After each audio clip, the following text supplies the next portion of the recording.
Welcome back to Become a Calm Mama. I'm your host. I'm Darlene Childress, and I am a life and parenting coach. I help parents learn the Calm Mama process, which is the parenting process that I teach. It's 4 steps. First, we get calm. Then we connect using compassion.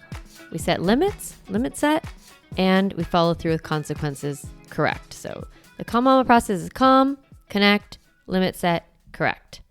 And today on the podcast, I want to talk a little bit about calm and connect. Actually, we'll kind of play into limit set as well. But I want to talk about a very wonderful therapeutic practice called cognitive behavioral therapy. You may have heard of it. Sometimes if you kind of look up to go to see a therapist, or you look at different modalities of therapy, cognitive behavioral therapy, often called CBT, is one of the most effective therapeutic models to help people kind of move through negative emotion and actually long-term change the way they think about things so they feel differently. That's one of the things I teach in my programs, is not just how to process negative emotion, which is amazing, right? How to get to the pause break and move through, if you're in a stress response, how to reset your body, go from sympathetic nervous system to parasympathetic nervous system, from activated to calm state. That process I teach, it's called the pause break. And it really is just a moment to reset, move your body, move your mind. So we need to get out of our stress response in order to get to calm. I love it. I teach it all the time.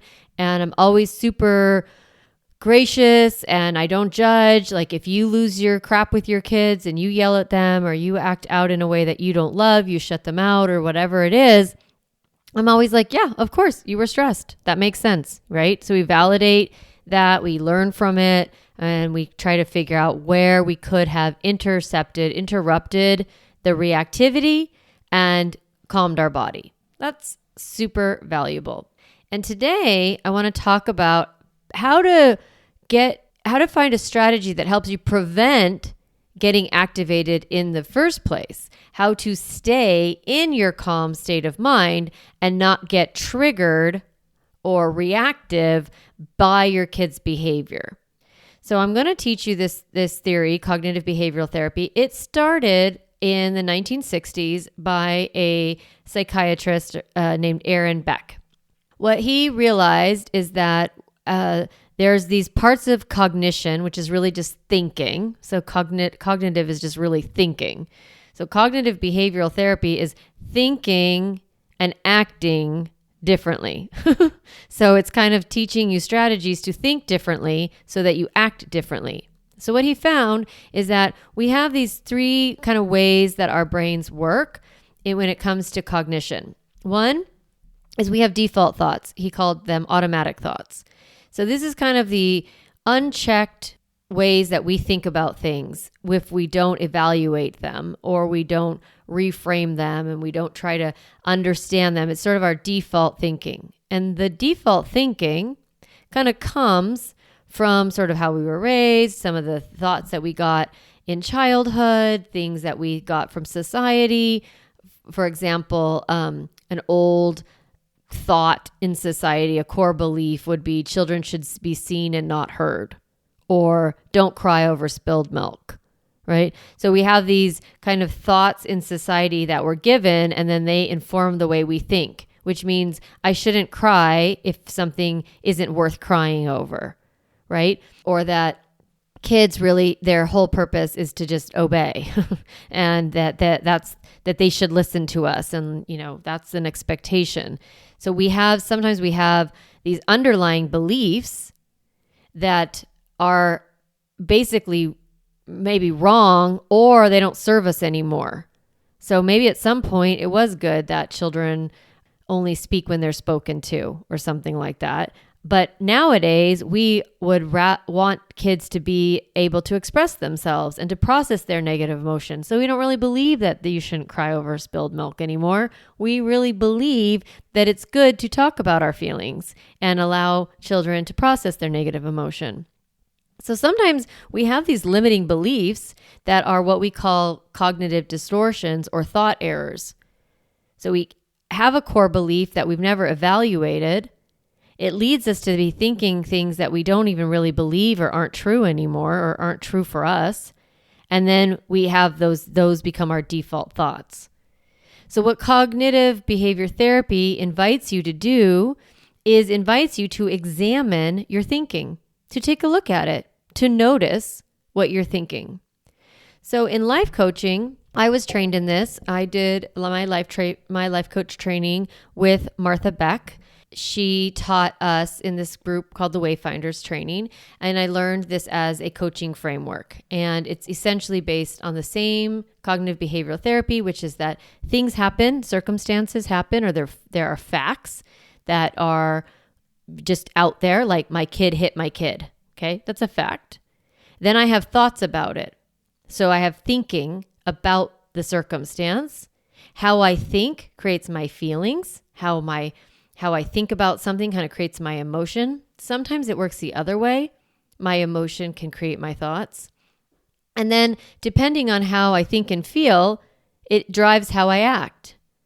So if I'm thinking this is an emergency and I'm feeling stressed and overwhelmed, I'm going to act by taking very significant action, right? Run away, shut it down, yell at my kids, do some sort of behavior.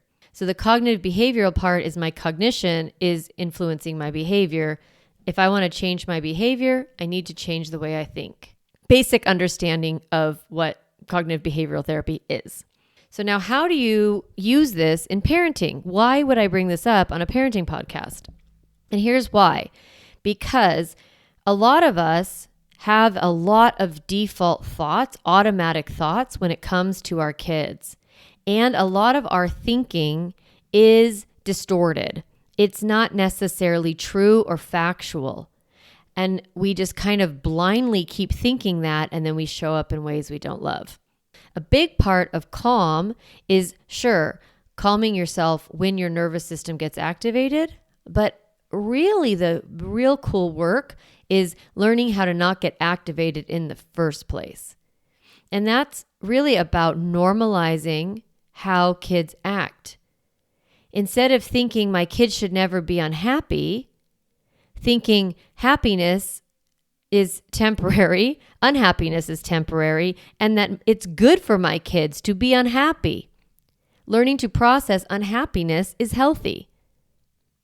So right there, I'm showing you how we might have a thought that my kids should never be unhappy. Another thought could be, if my kids are unhappy, it means I've done something wrong. Well, that's a thought error, because you could do everything perfect and your kids could still be unhappy.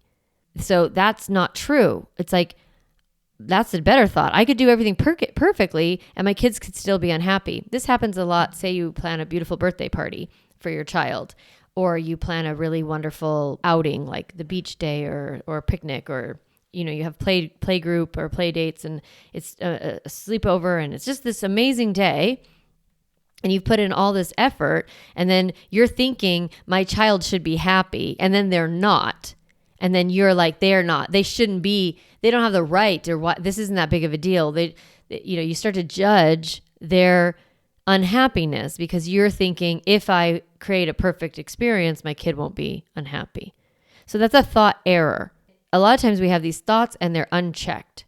I want to talk to you for a minute about thoughts, because the brain itself, most brains are preset to negative, to see the world as a little bit dangerous, as a little bit out to get us, as hard, as difficult. The world is a challenging place.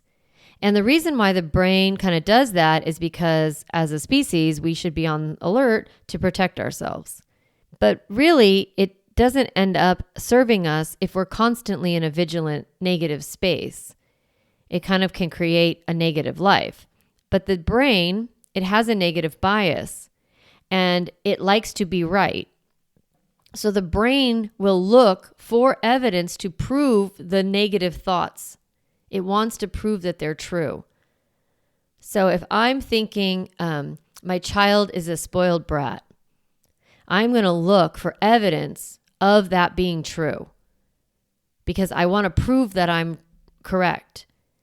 But if I flip my child is a spoiled brat to my child is quite generous and kind, I will be able to find evidence of that, because the truth is most kids are a little bit spoiled brats and a little bit kind and generous.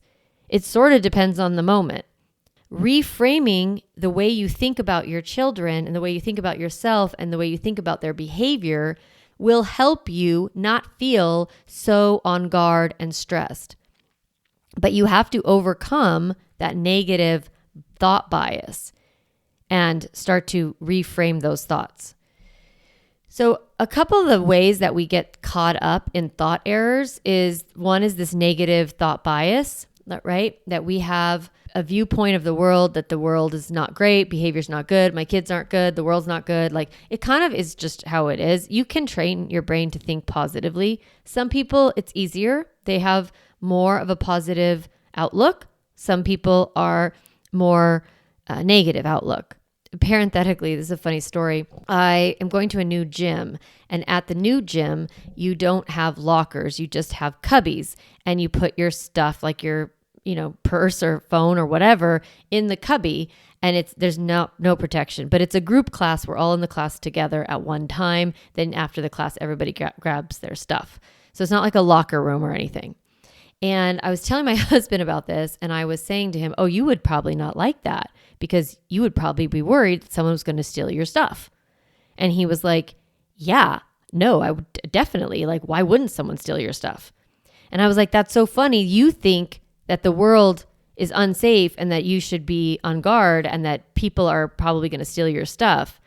I think that my stuff is probably not going to get stolen. Like, I literally don't think about negative things happening. And then I started laughing and I said to him, and usually they don't. Usually negative stuff doesn't happen to me. And then he laughed and he goes, that's because I'm always going around behind you and making sure that your stuff doesn't get stolen, which made me laugh. And it's not true. He thinks the way he thinks, and then he has evidence to prove that it's true. And I think the way I think, and I have evidence to prove that it's true. But the way that I think makes me feel free and safe and very delighted in my life. But it wasn't always like this. I definitely had negative core beliefs that were a negative bias. Most of my negative bias is about how people think about me. So I was very self-conscious, very insecure, very anxious. And a lot of it was around social anxiety, like social pressure. I really wanted everybody to like me. And I was pretty sure most people don't like me. I really did believe that I was like unlikable. And I got a lot of feedback in childhood that I was too direct, I'm too abrasive, I'm brass, I still get that feedback all the time. You're a straight shooter, I have learned to receive that without criticism, to go, yeah, that's me. That's how I am. I'm pretty straightforward. I'm never here to hurt anybody. I don't mean to be rude. My intention is my intention.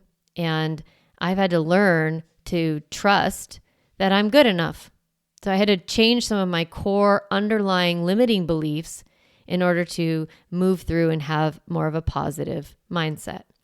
In parenting, a lot of times we have these negative thought bias about our kids, right? Like, my kids never listen to me. So when we use really extreme language, just like all the moms, or my kids never, always, every time, when you use hyperbolic language, your brain pretty much thinks that that's true. Yeah, they never listen. Let's find all the evidence of that being true. But it could be that they have trouble listening, that sometimes they listen and sometimes they don't. And if I'm thinking that there's some room in that thought, they never listen, that feels really hopeless. Why would I keep trying? I'm going to give up. I'm going to feel frustrated. I'm going to feel resentful towards them. I'm going to feel angry. My thought, they never listen to me, is going to make me feel angry, resentful, and hopeless. But if I think sometimes they do, sometimes they don't, let me figure out the difference, then I have more power, I feel more hope, feel less overwhelmed. So oftentimes one of our negative thoughts the errors that we make is by using extreme language, black and white thinking, always, never, good or bad, that kind of thoughts. Another thing we do, kind of talked about this a little bit, but like we focus on the negative more than the positive. So say I go on a vacation with my family and there's like 3 kind of really cuckoo bird things happen. Like one kid has a big old meltdown, or there was a big fight at the dining room, or at the restaurant, or some kind of stuff happens on this vacation. And I get home and my friend says, "How was your vacation?" And I decide, my brain says, that was a terrible trip. It was a disaster. My kids were so rude and so disrespectful. Sometimes if we are going to cherry pick stories and we cherry pick the stories that are negative, that is going to inform the way we think and feel about our family, about ourselves, and about our kids.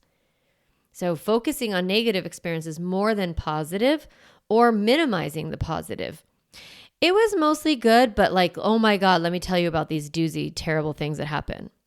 I love telling like kind of like the dramatic parts of stories. I like that part. I am kind of hyperbolic as a person, but I've learned that my brain, I can tell any story I want to myself. And the way that I want to think and feel is good, positive, happy, joyful, peace, calm, right? So if I want to feel those ways, then I need to teach myself to focus on things that make me feel that way, to tell a better story. So you can dramatize those funny moments, those cuckoo bird moments. Like, I don't know if I talked about it on the podcast. I think I did an article about it, but like when we went to San Francisco, it was like just this crazy trip. There was a lot of bad things that happened on it. But listen to my voice. I'm laughing because it's just so funny. It's like so comical at a certain point. Kevin and I got one of the biggest fights of our entire marriage on that trip. But I still remember that trip fondly. Literally terrible, terrible fight. Worst fight ever, and in front of our kids. It was the only time we'd really let loose like that. And I think I felt free to let loose because they were grown-ups, but still, it was rough. But that's not the story I choose to tell. I actually tell a story of like, that was an amazing fight because Kevin and I got to a deeper understanding of each other. I got to talk to my kids about how complicated marriages are and how relationships work. All the other kind of kooky things that happen on that trip are all really funny, and like, what a great story. So you get to frame your life, to tell a story how you want it to be. And you get power over that. If you are focusing on negative or you're minimizing the positive, you're going to feel negative. You're not going to feel the positives.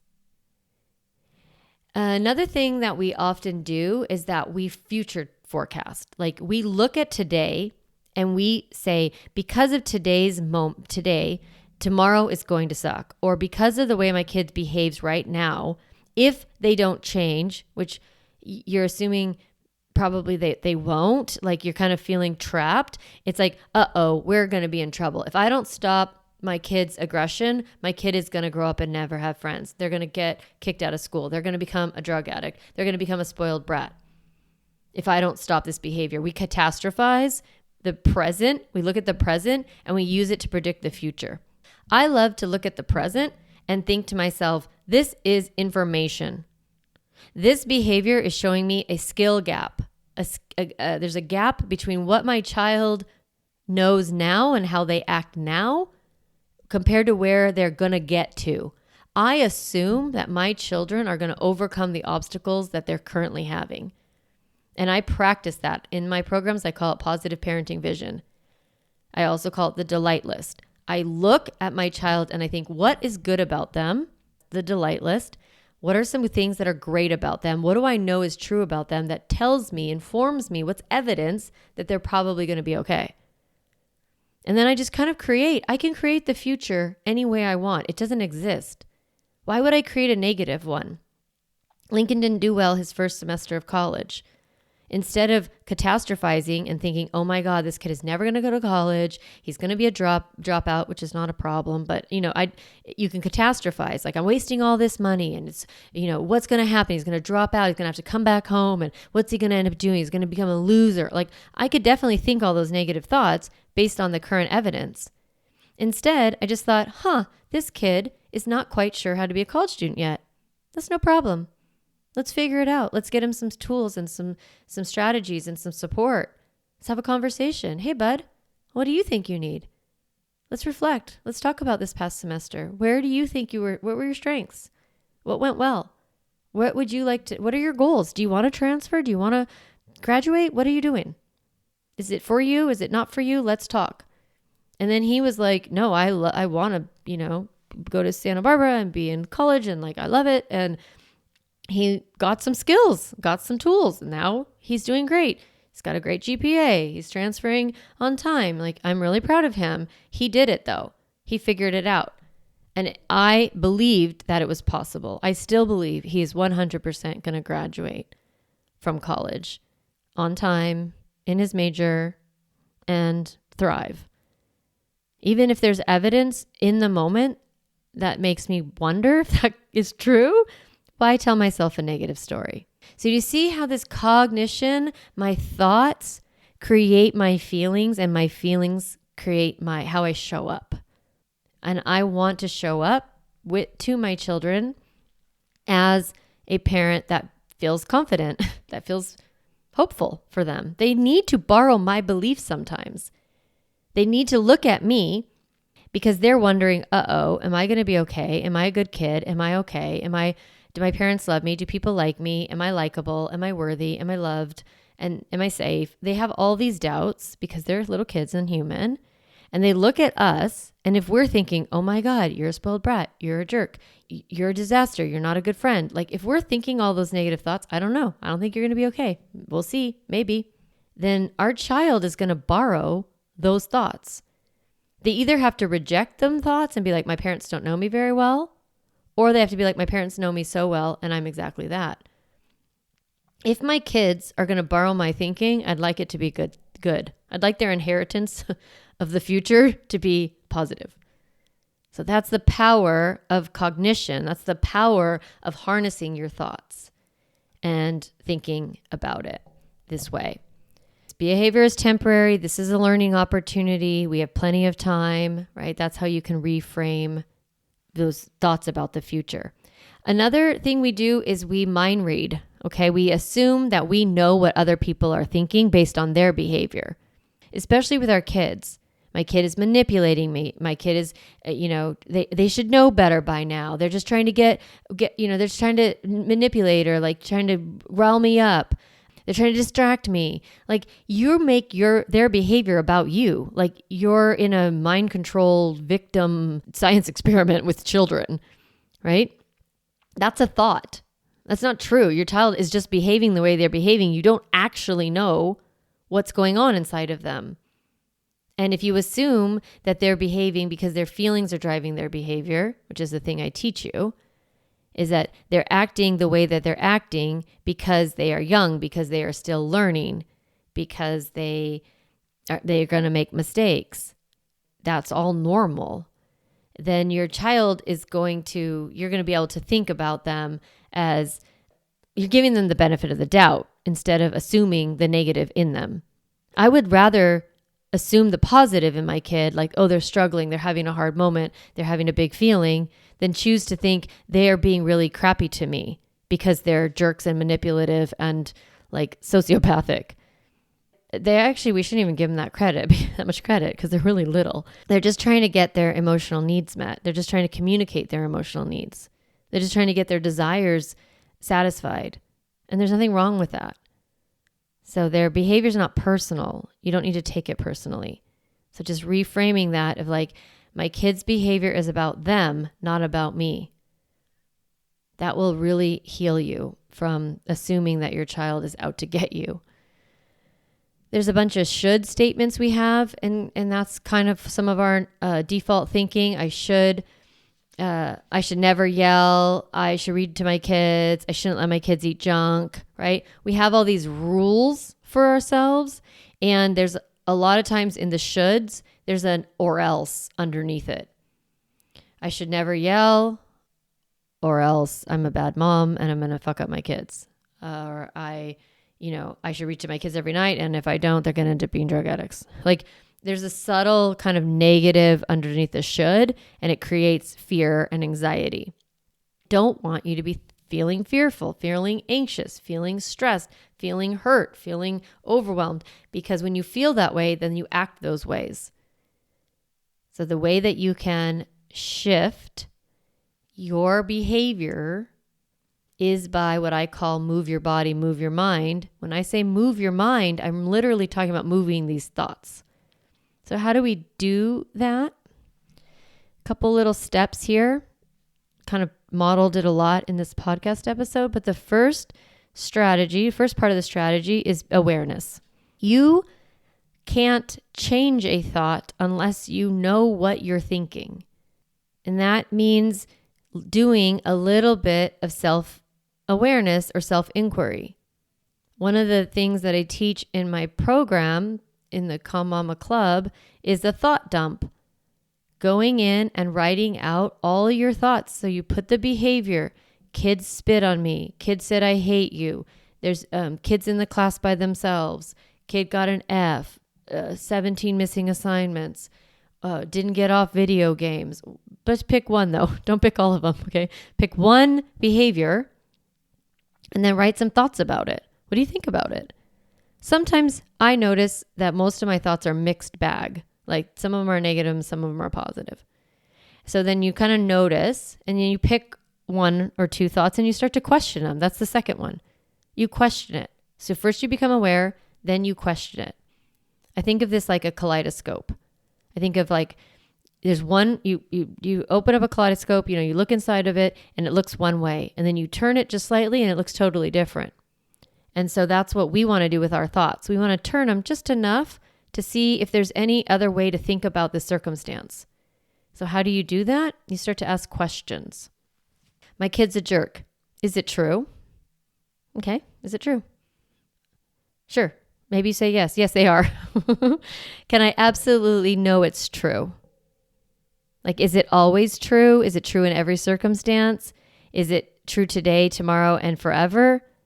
Kind of questioning. Most of the time, we can't absolutely know it's true, right? Because it's not true all the time. So then you can go like, my kid is sometimes a jerk. Then you're like, are they a jerk or are they acting like a jerk? Sometimes my kid acts like a jerk. Then you can go, why? I wonder why my son or daughter acts like a jerk. Looking at my kid is a jerk. You can flip it around. Is the opposite true? My kid's not a jerk. Can you find evidence of that being true? Because your brain is finding a lot of evidence of the negative. Flip it to the opposite and see if you can find some other thoughts. Could those be true? Another way is just like, if I'm thinking my kid's a jerk, does it help me be more compassionate? Is this a helpful thought or a hurtful thought? If it's hurtful, throw it in the trash. Flip it around. Find a new one. You can ask it if it helps you act the way you want to act or feel the way you want to feel. If it doesn't make you feel good and it doesn't make you act the way you want to act, dump it. Thought dump. Dump it in the trash. Reframe it. Find a new way to have your thoughts. Finding a way to reframe and think about the situation slightly differently. And then notice if it feels better. This is cognitive behavioral therapy in parenting. You can do it without a therapist. You can practice this kind of thing. Now, in my program, I'm not a therapist, but I am a life coach and I'm certified in this doing, this work with you. And I just help you find a different way to think about it. My job is to just kaleidoscope with you. And I've pretty well practiced in all the parenting stuff and also just life. Like, does that thought, what about this? What about seeing it this way? And you just kind of try it on like a sweater and see if it feels better. And if it does, we just pick that new thought. And that's what you choose to think. Isn't it so cool? You can choose what you want to think. I love it. I love it so much. You can choose the future. And then actually what you focus on is what grows. And what how you spend your thinking is what you end up spending your doing. Pretty powerful work. And I love it, love it, love it.